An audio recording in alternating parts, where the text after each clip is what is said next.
కృతజ్ఞతాస్థుతులు చెల్లించుట ఎలా? మనము అనేక సమయాల్లో దేవుడు చేసిన మేలులను బట్టి కృతజ్ఞతాస్థుతులు చెల్లించేందుకు కృతజ్ఞతా కూడిక, స్తుతి కూడిక మొదలైన వివిధ పేర్లతో కూడికలు ఏర్పాటు చేసుకుంటాము. అయితే కృతజ్ఞతాస్థుతులు చెల్లించు మనము కృతజ్ఞతలో ఉండవలసిన మరికొన్ని విషయాలను ఈరోజు ఈ వాక్య భాగం ద్వారా నేర్చుకుందాం. మొదటి దినవృత్తాంతములు 16:8-9.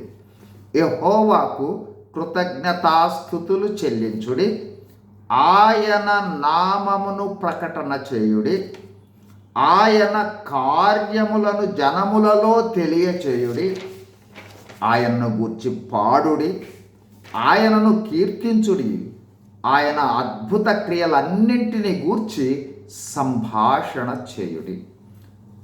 ఈ వాక్యములు మనకు తెలియజేయనదేమనగా, కృతజ్ఞత కలిగిన వారు ఆయన నామాన్ని ప్రకటిస్తారు, ఆయన కార్యాలను తెలియచేస్తారు, జనములకు ఆయన చేసిన రక్షణ కార్యాన్ని తెలియజేస్తారు, ఆయనను గూర్చి పాడుతూ ఇతరులకు తెలియజేస్తారు, కీర్తన ద్వారా ప్రభువును తెలియజేస్తారు, ఆయన చేసిన అద్భుత కార్యాలను గురించి సంభాషణ చేస్తారు.